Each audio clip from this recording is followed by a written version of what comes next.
Pô, cara, obrigado por vir aí. Não, eu que agradeço. Você me oferece um dos maiores podcasts do Brasil para eu vir várias vezes. Você sabe que tem gente que estaria... Não, você sabe. Tem gente que estaria até querendo pagar pra estar aqui. Ah, tem sim. Mas E eu nunca paguei, viu, gente? Como Pelo eu tô- contrário, já ganhei muita insider, menos hoje, mas tudo bem. quando eu tô... Especialmente agora que eu tô querendo...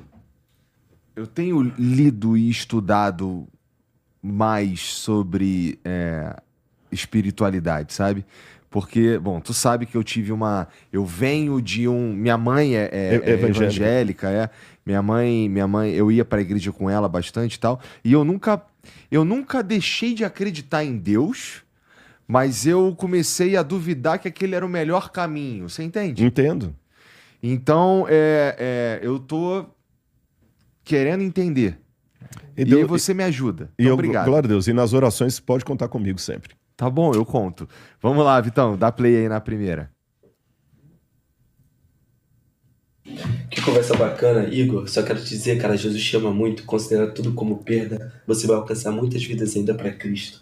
E Pastor Rodrigo, eu queria dizer o seguinte: eu acredito muito que o anticristo ele vai vir do judaísmo porque ele vai ser reconhecido como Mashiach, como Messias pelo povo judeu. E para que isso aconteça, ele precisa enganar o povo judeu como uma pessoa que cumpriu tudo aquilo que já está escrito. Então, não acredito que ele vai vir do cristianismo, acredito que ele vai vir do judaísmo. Não falou o nome, né? Não tem... O Daniel, não, é verdade. Ó, a ideia do Daniel tem um grupo de teólogos que pregou principalmente o dispensacionalismo, que eles vão nessa linha. Lembra aquele Tim LaHaye que escreveu Deixados para Trás, depois virou filme e tudo mais? É nessa linha, mais ou menos. Nossa, esse filme é velhão, Rodrigão. Já virou velhão? Nossa, agora... Com todo respeito. Não. Mas é velhão, maluco. Não, eu era um moleque. Eu lembro que eu vi esse filme aí numa das primeiras igrejas que minha mãe foi. Não, eu assustei. Foi o dia que eu fui assistir o Gladiador e fiquei sabendo que o primeiro Gladiador já tinha passado, já tinha uma eternidade, né?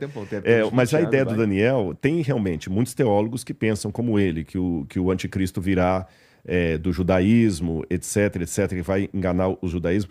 Eu conheço a ideia, Daniel, e realmente tem muitos teólogos que falam isso. Você pode até entrevistar algum dessa linha aqui também, para não ficar só o meu discurso. Eu, particularmente, tenho dificuldade com essa visão, Daniel. Vou te falar por quais razões. Letra A. Em nenhum lugar da Bíblia fala que o anticristo vai enganar o judaísmo. Essa expressão não está na Bíblia. Fala que ele vai enganar, fala o diabo se transforma em anjo de luz para enganar, se possível, os eleitos. Não é isso? Aí, ó. Quem que eu tava falando antes aqui? Tá falando do Serjão aí, ó. Dá um salve aqui. Não, dá um salve aqui. Aparece aqui comigo, do meu lado aqui, ó. Grande Rodrigo. Eu te critiquei aqui. Como você tá? Falou bem de tu aí, cara. Defendi. Bom demais. Você tá Galera, bom? ó, um dos maiores corações aqui, ó, Nossa. do Brasil, hein? Do Brasil aí. Nós Você temos tá um bom, negócio aí, cara. Obrigadão por tudo aí, viu? Você sabe, estamos juntos. Demais. Junto e misturado, Um Sérgio. abraço aí. Obrigado. Ele falou algo semelhante de tu, Serjão. Sem combinar. Sem combinar. Falou. Valeu. Mas então, Daniel, como eu estava falando, não existe na Bíblia nenhuma coisa que fala assim, o anticristo vai enganar os judeus. Ele vai enganar o mundo inteiro, não é os judeus. Alguns que defendem a questão que o anticristo virá do judaísmo, pegam isso com base na ideia de que ele vai se sentar no santuário de Deus, ostentando como se fosse o próprio Deus. O santuário de Deus é Jerusalém. Só que quando Paulo fala santuário ali, ele usa a palavra naos. Naos é o santuário que é aplicado nas cartas paulinas para a igreja. Tanto é que ele fala, vós sois o santuário de Deus, que o Espírito Santo habita em vocês. Quando fala-se do templo de Jerusalém, é hieros, é outra palavra grega, tá certo? Mas aqui eu deveria ter mais tempo para discutir tudo isso, mas de qualquer maneira, repito, eu não acredito nessa visão, eu até vejo essa visão, Daniel, só uma última coisa para dizer aqui, essa visão dispensacionalista eu até considero um pouco antissemita. Por quê? Essa visão, ela coloca que a igreja vai ser arrebatada e os judeus vão ficar para trás para apanhar na mão do anticristo, sabe? Então, quer dizer, coitado dos judeus, de novo perpetuando aquela questão que o judeu tem que sofrer mais do que todo mundo. Então, eu não gosto desse negócio. A igreja vai ser arrebatada, mas os judeus vão ficar para trás, para aprender a lição. Eu vejo um grande, ainda que inconsciente, um grande teor antissemita nessa visão dos judeus deixados para trás na mão do anticristo. Mas respeito quem pensa assim, Daniel. E realmente, você não está falando besteira do ponto de vista que tem muitos teólogos que falam o que o Daniel está falando, outros falam o que eu estou falando. Então há as duas visões no cristianismo, até mais de duas. Agora, sendo como o Daniel acredita, ou como eu acredito, que nós possamos estar do lado do Cordeiro. Isso sim. Poder enxergar, né? Exatamente. Tem mais aí, Vitão? Então dá-lhe. Felipe Chaves mandou uma mensagem pelo Pix. Rodrigo, você tem conhecimento das escavações que acontecem atualmente em Ur-Nimrud, Iraque. Tem interesse de conhecer estes locais? Acerca da existência de Alexandre, o Grande, sua fala foi correta? Sua fala foi correta acerca de Alexandre o Grande, aparentemente. Eu não sei se ele está perguntando ou está afirmando, né? É porque aí o Silvio Santos não deixou muito claro. Não deixou muito claro, viu? Ele tá perguntando. Tá bom. Vamos lá. Com relação... Primeiro falar de Ur, né? Eu tenho vontade de ir ao Iraque. Do meu mapa do Oriente Médio, faltam 2 países para eu conhecer das terras bíblicas ali. Síria e Iraque. Os demais eu já fui todos. Tem o Iêmen também, que tem alguma coisa ali no Iêmen e a Arábia Saudita. Porque a Arábia Saudita, mais ou menos, eu não vou entrar no mérito da questão, mas assim, dos principais ali, eu conheço o Irã, eu conheço a Turquia, eu conheço Israel, eu conheço o Líbano, conheço a Jordânia, conheço o Egito, a Itália, boa parte da Europa Ocidental, mas eu não conheço a Síria e o Iraque pelos motivos óbvios. Né? Consegui o Irã, consegui o Líbano, mas o Iraque eu não consegui. Mas eu tenho muita vontade de ir lá sim, de visitar os sítios arqueológicos lá de Ur, inclusive há mais de uma proposta. Eu acredito que Ur está lá no sul, perto do Golfo Pérsico, mas há outros que pensam que Ur podia ser uma outra localidade, mas está na minha dream list, sabe? Dream wish. Com relação ao Alexandre o Grande, eu não sei bem, porque hoje eu acho que eu não mencionei sobre Alexandre o Grande não, aqui, também. né? Mas acontece o seguinte, o Alexandre, ele deve estar se referindo a uma coisa que eu já falei em outros lugares, que nós não temos nenhuma prova arqueológica definitiva sobre Alexandre o Grande. O que eu tenho sobre Alexandre o Grande são todos dados posteriores. Por exemplo, você tem as moedas alexandrinas que foram cunhadas depois da morte dele. Então não são prova arqueológica da existência dele. Nós não temos prova arqueológica que Alexandre esteve na Índia. Eu ia falar China. Que Alexandre esteve na Índia. Pelos relatos ele esteve. Mas nós não temos nenhuma prova. Se eu não me engano, a biografia mais antiga de Alexandre, salvo engano, é a Vidas Paralelas de Plutarco. Eu não sei se tem alguma anterior a Plutarco. E essa Vida Paralela de Plutarco foi escrita séculos depois da morte de Alexandre. E nós não temos nenhuma cópia perto da original, cópia de 1000 anos depois.